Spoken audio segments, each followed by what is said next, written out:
2026 বিশ্বকাপকে ঘিরে ফুটবল বিশ্বে জমে উঠেছে আগ্রহ। কারণ শুধু আয়োজক বাড়েনি, পুরো টুর্নামেন্টের সম্পূর্ণ কাঠামোই বদলে যাচ্ছে এবার। শুক্রবার ওয়াশিংটন ডিসিতে অনুষ্ঠিত হবে ড্র, আর তার আগেই ফিফা নিশ্চিত করেছে এমন কিছু পরিবর্তন যা বিশ্বকাপের ইতিহাসে এক নতুন অধ্যায় শুরু করবে।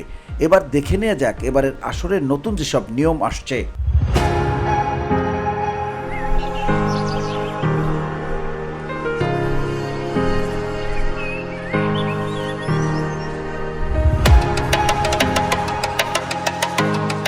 প্রথমবারের মতো বিশ্বকাপ হবে 48 দল নিয়ে। একই সঙ্গে 3টি দেশে যুক্তরাষ্ট্র, মেক্সিকো ও কানাডা মিলে আয়োজন করবে ফুটবলের সবচেয়ে বড় আসর।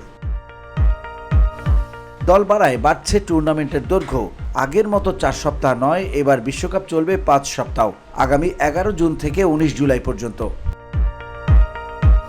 বহু আলোচনার পর 3 দলের গ্রুপের প্রস্তাব বাতিল করা হয়েছে। আগের মতোই থাকবে 4 দলের গ্রুপ, তবে এবার গ্রুপের সংখ্যা বাড়বে। আগের 8 গ্রুপের বদলে হবে 12টি গ্রুপ। এ থেকে এল পর্যন্ত হবে গ্রুপগুলো। প্রতি গ্রুপের সেরা 2 দলের পাশাপাশি এবার নতুন করে উঠবে সেরা 8 তৃতীয় স্থানধারী দল। এর ফলে নকআউটে যাবে মোট 32 দল, আর নকআউট রাউন্ডও বাড়বে একটি। ফলে বিশ্বকাপ জিততে হলে কোনো দলকে এবার খেলতে হবে আগের 7 নয়, মোট 8 ম্যাচ।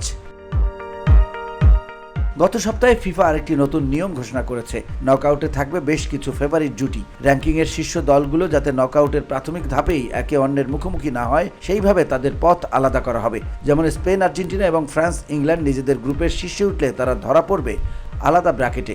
ড্র অনুষ্ঠিত হওয়ার 24 ঘন্টা পর আরেকটি অনুষ্ঠানে ঘোষণা করা হবে ম্যাচের পূর্ণসূচি, ভেন্যু ও ম্যাচের সময়। অর্থাৎ শুক্রবার জানা যাবে শুধুই গ্রুপগুলো, বাকিটুকু জানা যাবে শনিবার। 2026 বিশ্বকাপ তাই শুধু মহাদেশের নয়, ফরম্যাটেরও সবচেয়ে বড় আয়োজন হতে যাচ্ছে। এমন এক বিশ্বকাপ যেখানে ইতিহাস তৈরি হবে শুধু মাঠে নয়, কাঠামোতেও। VOD Bangla news desk.